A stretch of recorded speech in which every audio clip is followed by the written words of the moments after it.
तो हेलो, राधे राधे, जय श्री कृष्ण। मैं हरिंदर रांटा स्वागत करता हूँ आपका अपनी यूट्यूब चैनल पहाड़ी ब्लॉगर रांटा और फेसबुक पेज हरिंदर रांटा पर। तो दोस्तों, जैसा कि आपको मालूम है कि हमारे पुरोला विधानसभा क्षेत्र में या पूरा उत्तराखंड में 2027 को चुनाव होने हैं और उस चुनाव का बिगुल जो है बज चुका है। राजनीतिक पार्टियां अपने अपने तरीके से क्षेत्र में भ्रमण कर रही है और अभी से ही तैयारी में लोग जुट गए हैं। तो उससे ही तैयारी में जुटने के लिए आज हमारे बंगाण क्षेत्र के आराकोट के रेस्ट हाउस में आज एक मीटिंग का आयोजन हुआ था, जो कि आपके रवाई एकता मंच के जो कार्यकारिणी है उस कार्यकारिणी के नीचे सभी लोगों ने आज चुनाव का बिगुल बजाया और बहुत सारे लोग आज उस मीटिंग में आए थे और बहुत सारे लोगों ने अपनी अपनी बातें रखी और उनको जो यहाँ पर जो प्रतिनिधि आए थे, आगामी प्रत्याशी BL आर्या जी यानी वजनलाल आर्या जी, जो एक अधिशासी अधिकारी है, यहाँ से सेवानिवृत्त हो चुके हैं और अब जो है एक नई दिशा की ओर अपना कदम रख रहे हैं। उसी विषय में इस बंगाल क्षेत्र के आराकोट में आज मीटिंग रखी थी और आपको तो मालूम ही है कि मीटिंग जब होती है तो आरोप प्रत्यारोप का दौर होता है। उसी आरोप प्रत्यारोप में बहुत सारे लोगों की अपनी अपनी राय है और मैं अभी आपको दिखाता हूँ। बहुत सारे वक्ताओं ने कम क्लिपें दिखाऊंगा आपको, छोटी छोटी क्लिपें जो मेन क्लिपें रहेगी, उन्हीं क्लिपों को आपको दिखाने की कोशिश करूँगा। आप उनके क्लिपों को, आप उनके वक्ताओं के भाषण को ज़रूर देखिए और बहुत सारी समस्याएं भी रखी गई थी, तो उन समस्याओं को भी आप ज़रूर। रवाई जन एकता मंच के बैनर तले आकर के एक बीड़ा उठाया था और हर व्यक्ति ने अपने अपने क्षेत्र, अपने गांव में पूरे निष्ठा के साथ जो है अपने कर्तव्य का निर्वहन करके रवाई जन एकता मंच से श्री दुर्गेश्वर लाल जी जो वर्तमान विधायक है उनको भारी मतों से जो है आगे किया था। तो 2022 में वो भारतीय जनता पार्टी से उनको टिकट मिलने के कारण आज वो वर्तमान में सिटिंग विधायक हैं। तो जनता की जो आशाएं हैं, जो गरीब कार्यकर्ता, गरीब लोग और दूर दराज में बसे लोग, जो निर्बल वर्ग, गरीब तबका, उनकी जो है नहीं सुनी जा रही। आज जो है बड़े बड़े लोग जो आगे आ रहे हैं वही अपना स्वार्थ जो है सिद्ध कर रहे हैं। आम गरीब को कोई फायदा नहीं हो रहा। तो जनता में आक्रोश है। जनता चाहती है कि अगला जो 2027 में चुनाव है कि इसके लिए हम रवाई जन एकता मंच की ओर से जो है आपको अपना अधिकृत प्रत्याशी नियुक्त करेंगे। और क्षेत्र की जो जन समस्या है, जो हमारे उम्मीदवार हमारे बीच आते हैं और भोली वाली जनता उनको सहयोग करती है और उस पद पर पहुंचा देती है, उसके बाद वो जो है पीछे मुड़ के जनता की सुध नहीं लेते हैं। ये पहाड़ी क्षेत्र है, सुदूरवर्ती लोग बसते हैं, परंतु क्षेत्र की समस्याएं अनेक है। समस्याओं का भंडार है, परंतु इस भंडार को खत्म करने वाला कोई अभी तक सक्षम आदमी नहीं मिल पाया। हम धीरे धीरे सबको आजमा रहे हैं, परंतु हमारे बीच कोई ऐसा व्यक्ति नहीं मिला जो जन भावनाओं को और जनमानस की सुध ले सके। इसलिए हम चाहते हैं कि आप जनता की परेशानी को देखते हुए जनता से सरोकार रखेंगे और संवाद रखेंगे। पुरोला विधानसभा में कहीं कहीं इमारतें बन रही है, वो भी घटिया और गुणवत्ता के हिसाब से नहीं बन रही है। जब पत्रकारों के माध्यम से वो चीजें उठाई जाती है, उन लोगों को धमकाया जाता है कि भाई आप लोग ये चीजें क्यों उठा रहे हैं। सज्जनों, हमने ऐसे व्यक्ति को चुना जो निर्बल असहाय व्यक्ति था, लेकिन आज वो जो है धनवानों के साथ खड़ा है। गरीब आदमी के हित के लिए, उनके विकास के लिए वो लोग किनारा करें। सज्जनों, अभी समय काफी है उनके साथ ऐसे लोग जुड़े हैं जो लोग कह रहे हैं कि भाई पैसे कमाओ, वोट पैसे पे लेके। साथियों, हमारी माताएं बहनें, उन्होंने अपने पॉकेट से उस व्यक्ति के लिए सहयोग किया, और आज आप लोग वोट खरीदने की बात करें। इस ऐसा ही मंच होगा, मैं इस मंच के माध्यम से उन्हें नाम लेकर पुकारूंगा।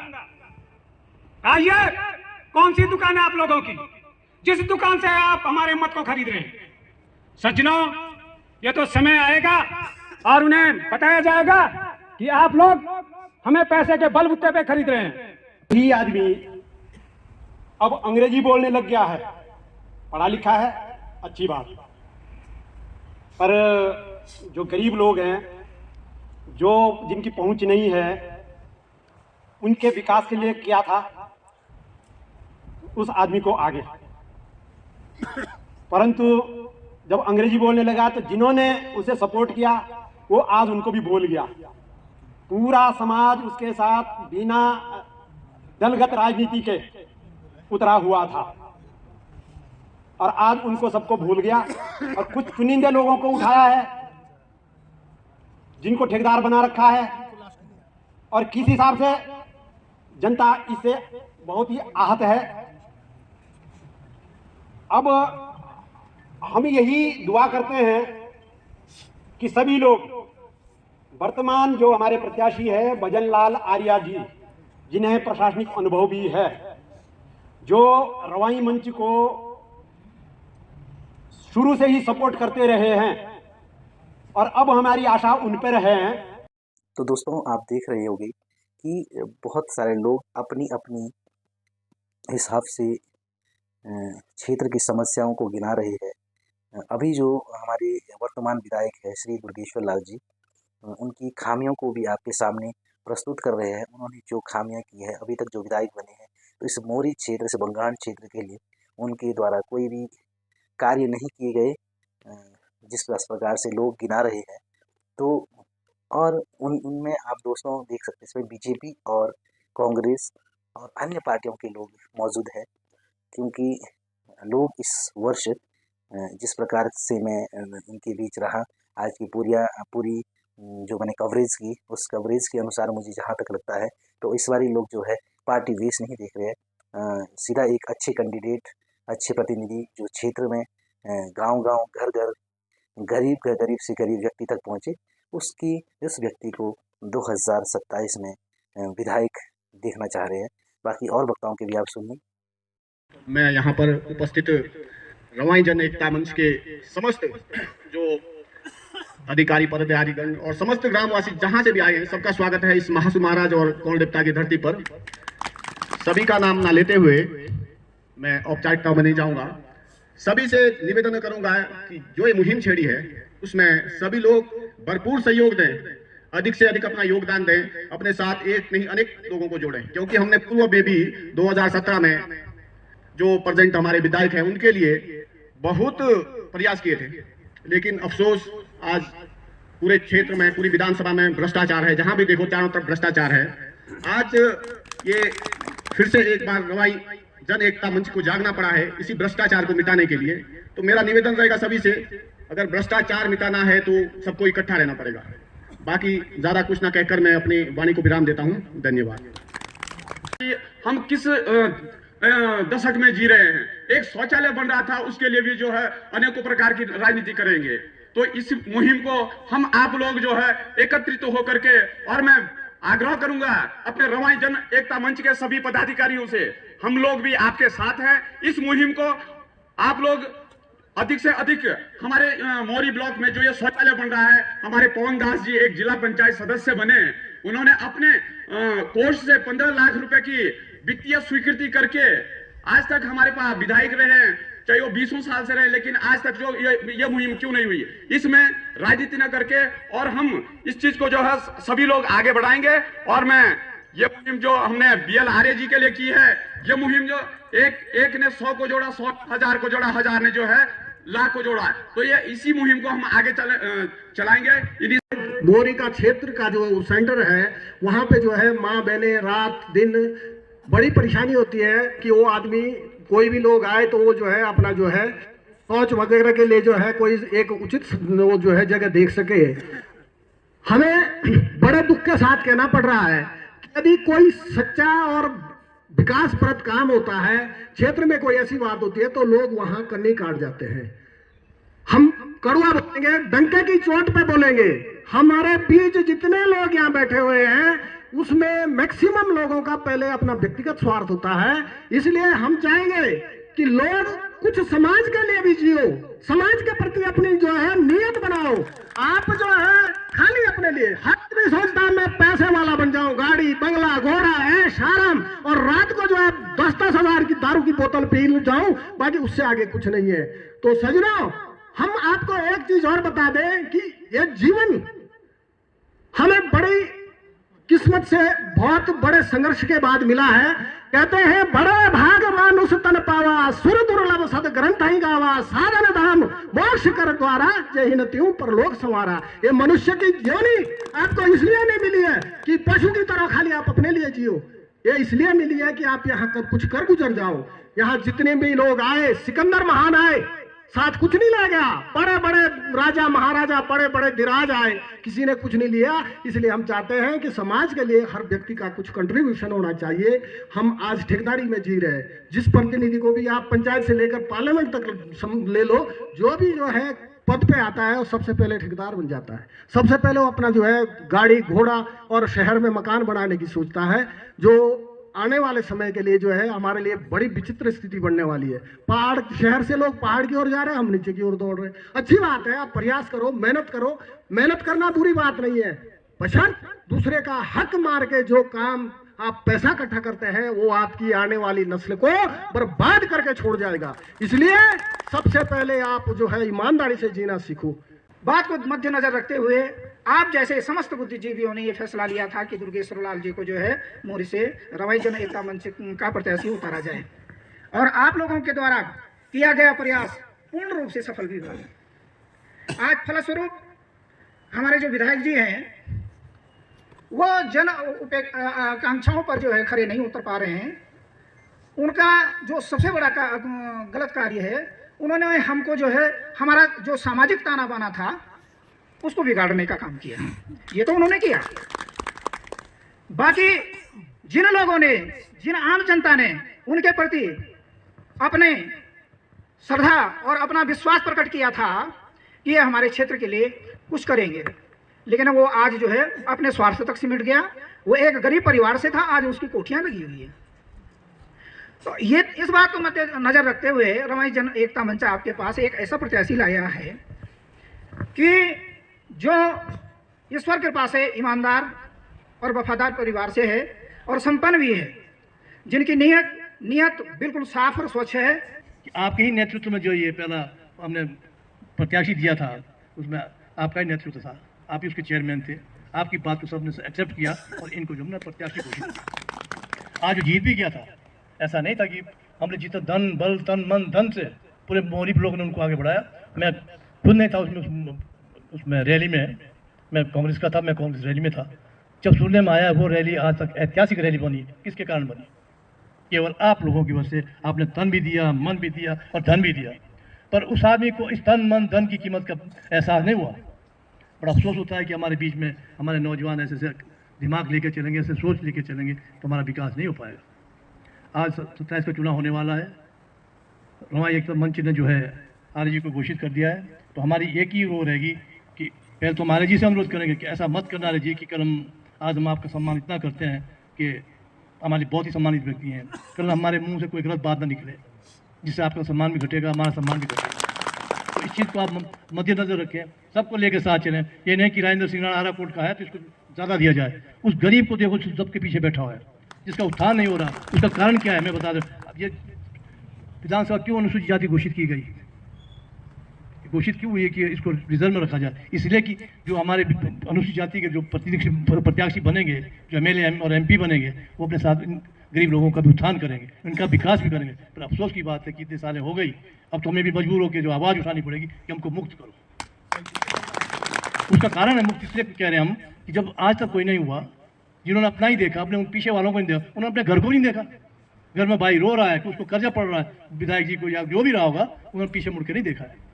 तो आपसे तो हमें बड़ी उम्मीद है, बढ़िया इसलिए हम चल रहे हैं कि आर्य जी निश्चित रूप से इस चीज़ को आगे बढ़ाएंगे, हमारी अपेक्षाओं में खरे उतरेंगे, ऐसी मैं उम्मीद करता हूँ। लेकिन इस प्रकार का दौर नहीं दिखा जब हमारा राज्य अलग हुआ। तब इतना पैसा भी नहीं हुआ करता था विकास कार्यों के लिए, तब इतने संसाधन नहीं हुआ करते थे, ना तब ये सोशल मीडिया था, ना कम्युनिकेशन के इतने साधन थे। आज की तारीख में कम्युनिकेशन के इतने साधन हो गए, चाहे बिजली हो, चाहे रोड हो, चाहे टेलीफोन हो, सारी सुविधाएं होते हुए भी क्या कारण है कि हमारा क्षेत्र फिर भी जो है गर्त में जाते जा रहा है। जो हमारी प्रोला विधानसभा है, मैंने बार बार बोला है कि हम लोगों को अपने हाल पे छोड़ दिया गया है। इसी चीज को देखते हुए जब हमारा राज्य अलग हुआ 2017 में हमने मुहिम चलाई, क्योंकि होता क्या था, जो भी यहाँ का प्रत्याशी जाता था वो चरण वंदना बीजेपी या कांग्रेस पार्टी की करता था, और उन्हीं से जुड़े नेता, चाहे उनके संगठन के लोग हो, चाहे उनके पदाधिकारी हो, उन्हीं की वंदना होती थी और हम आम जनता की सुनवाई नहीं होती थी। आपके सामने जो ये बैनर है, ये रोवाई जन एकता मंच का जो ये बैनर है, इसको आप लोग ध्यान से देखें, गौर से देखें, इसका क्या मूल कारण है। ये रोवाई की आन है, रोवाई की बान है, रोवाई की शान है। इस रोवाई जन एकता मंच का गठन का तभी ये पड़ा कि यहाँ का जो भी हमारा प्रतिनिधि हो वो पार्टियों के पदाधिकारियों की परिक्रमा ना करे, बजाय हमारी आम जनता की आवाज को सुने और गरीब गुरुआ की आवाज को सुने, क्षेत्र की पीड़ा की आवाज को सुने। इसी के पीछे हमारा ये मंतव्य था और इसी को गठन करने का हमारा उद्देश्य यही है कि ये रोवाई जन एकता मंच को गठन करेगा। आपने देखा होगा इसकी हमने कार्यकारिणी भी नहीं बना रखी है, उसका कारण भी यही है। उसका कारण ये है, हम क्योंकि लोग बोलेंगे ये कि यार ये फलाना पद अधिकारी है, फलाना इसका है, होता है मनुष्य में एक दूसरे की ईर्ष्या की भावना होती है। इसीलिए ये रोवाई जन एकता मंच किसी व्यक्ति विशेष का नहीं है, ये सबका है, प्रत्येक परिवार का है, प्रत्येक रोवाई में रहने वाले का है। डामटा से लेकर लिवाड़ी ओसला तक के हर व्यक्ति का ये रोवाई जन एकता मंच है। तो मेरा आपसे निवेदन है, इस बारे में सबसे पहले तो आप ये सोचें, ये रोवाई जन एकता मंच आपकी आवाज है, आपके लिए लड़ने के लिए है ये मंच है। ये आप लोगों को किसी पदाधिकारी, किसी नेता के अधीन नहीं होने देगा। कि वो पौधा हमने लगाई थी, आज हम उसी को उखाड़ने में लगे हैं। इससे बड़ा दुर्भाग्य हमारा क्या हो सकता है। जिस पौधे को हम लगा रहे हैं उसको उखाड़ने में हम जब लग जाएंगे तब समझो कोई उल्टी गंगा शुरू हो गई। क्योंकि आज हमारे देश में एक कहावत है, जिस पौधे को लगा दिया उसको सिंचाई तब तक जब तक उसे फल नहीं मिला। लेकिन हम तो फल तो कहाँ मिले, उसको पहले सुखा रहे। लेकिन सूखा तब रहे जो उस पौधे ने अपने फल से जो लोगों को उसका आशीर्वाद नहीं दिया, तो इसके लिए हमको भी मजबूर होना पड़ा। लोग ये कहते हैं कि आप लोगों तो खास, हमारा तब खास था जब हम उसको चुना, हमारा तब खास था जब उसके लिए हमने चंदा दिया, तब हम खास थे जब हम उसके साथ जगह जगह के 7 साल तक विधायक के लिए बनाने के लिए बीजेपी के यहाँ गए, कांग्रेस के यहाँ गए। उसकी बात की बाद में बीजेपी वालों को हमारी बात मानना पड़ी जब उन्होंने सोचा हमारे पास कैंडिडेट ही नहीं तो कहाँ इसको टिकट कहाँ मिलना था। लेकिन इसलिए अगर इसके पीछे हम नहीं होते तो इसको तो बाहर कर दिया था उन्होंने कि जब भाई अब नहीं है, आप इसको क्या नाम, राजकुमार ही प्रतिनिधि हमारा। तो हम लोगों ने सबने, कि हमारे चंद्रमन भाई साहब तो देहरादून नहीं रहते, हमको फोन करते रहते, मैंने आज ऐसा बोल दिया, मैंने कहा ठीक है हम भी सहयोग करेंगे भाई। तो कहने की बात इस बात के लिए आज हमको इसलिए ये कि हमने तो 2 साल पहले कह दिया था कि एकता की बैठक तो होनी चाहिए। विधायक हमारा बेशक है, उसके ऊपर लगाम तभी लगेगा जब एकता के लोग इकट्ठे होंगे। तो सोचा मेरा विरोध भी हो सकता है, तो इन्होंने कहा भी काम करने दो, आर्य जी ने कहा भी काम करने दो। अब तो भाई टाइम ही खत्म हो गया, अब कब तक काम करने दो, इकट्ठे हो जाओ। अभी भी सोचो हमारा क्षेत्र इसी तरह से चलते जाएगा। 70 साल हो गए अब आजाद हो गए, हम तो अब वहाँ के वहीं है, मतलब कुएं के मेंढक कुएं में मर जाना एक दिन। इसलिए हम आज यहाँ इसलिए एकत्रित हुए हैं कि आने वाले समय आप लोगों की अगर भावना यह है कि हमको आर्य जी के साथ रहना है, तो वो बात है तो सभी लोग इसके लिए अपनी सहमति प्रकट करें। क्योंकि आर्य जी को प्रत्याशी पार्टी की ओर से अभी हमारी तरफ से किया गया है, अब जनता की ओर से भी होना चाहिए। हमारे वोट से आर्य जी तो नहीं बनेंगे तो आप सभी लोगों के आशीर्वाद से बनेंगे, सभी लोगों की सहमति से बनेंगे। आर्य जी से हमारा एक अनुरोध है, आर्य जी की बड़ी बात ही सुन लें। हम अभी आपका नाम कर रहे हैं, अभी आपके लिए खड़े हो रहे हैं। एक दिन ऐसा नहीं हो कि आपके विरुद्ध हम इसी तरह से बोले तो क्या फायदा है। बोला थूक पड़ा अपना मुँह थोड़ा, हम नगर के रहे, नगर आट के रहे। लेकिन आप इस मिसाल को जरूर रखें कि आने वाले समय में आप हाथ को तो बधाई मिलेगी आपके साथ, हमको भी बधाई मिलेगी। लोगों ने किस आदमी को चयन किया था जिससे हमारा क्षेत्र का भविष्य सुधार हुआ है। जो संचालन कर रहे हैं उनका मैं आभार प्रकट करता हूं, जिन्हें मुझे मंच पर आमंत्रित किया है।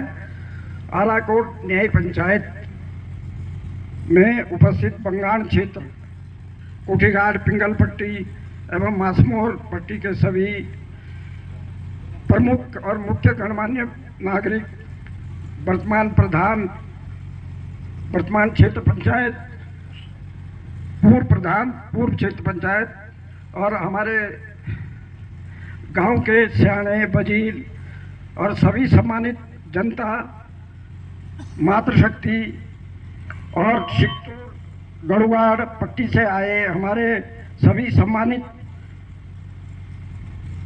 पुजारी,